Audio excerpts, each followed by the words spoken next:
بچه‌ها، شاهخان هستم. اومدم با یه ویدیو جدید. واسه کانالم عوض کردم میدونم. حالا شاید بعضیاتون ندونید. امروز اومدم بهتون یه آموزش جدید یاد بدم.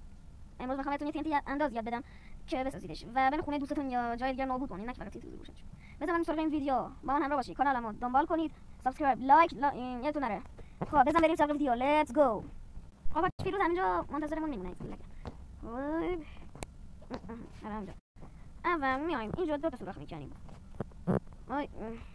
بعد دو تا TNT انداز، این چی دو تا از اینا شده که واقعا قراره TNT اونو بندازیم. از اینا میذاریم میشینه. خب الان هم بزرگش میشه. میایم و ردستانا رو میذاریم اینجا هم در همین ترتیب. این اینو میکنیم، یه اهرام میذاریم، اینو روشن میکنیم. خب یه آبم اینجا میذاریم. خب TNT هم که اون بالا منتظرمون، اینا دیگه کاریشون نداریم. خب میایم حالا اگر هم خواستید TNT کامل بذارید، ولی من وسطشون میذارم.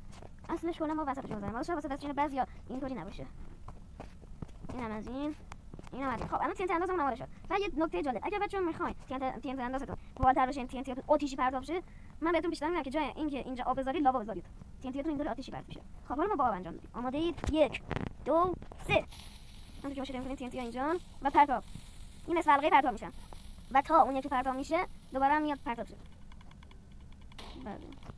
چون بچه‌ها یه دونه میذارید زود تموم میشه، ولی واسه اونایی که دستچینه اینشون یه ذره ریخت درختره بیشتر میمونن. نمیدونم واسه اونایی که اینطوری شدن کم. خب بچه‌ها مرسی که این ویدیو دیدید. تا ویدیوی بعدی خدا نگهدار. ویروز هم فکر کنم رفت. بله. خدا نگهدار.